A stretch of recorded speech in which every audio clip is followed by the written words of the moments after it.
you're experiencing a stuck loading screen while trying to install GTA 5, follow these simple steps to troubleshoot and resolve the issue. Step 1. Check system requirements. Ensure your computer meets the minimum system requirements for GTA 5. Check the processor, RAM, and graphics card specifications to confirm compatibility. Step 2. Update graphics drivers.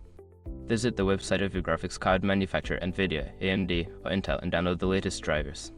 Install the updates and restart your computer to ensure they take effect. Step 3. Verify game files. If you're using a platform like Steam or Epic Games, use the built-in feature to verify the integrity of the game files.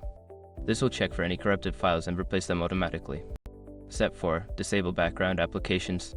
Close any unnecessary applications running in the background, especially those that may interfere with the installation process, such as antivirus software or system optimization tools.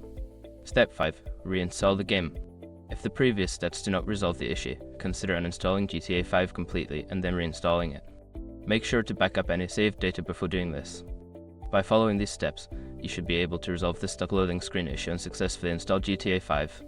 If problems persist, consider seeking help from online forums or support channels.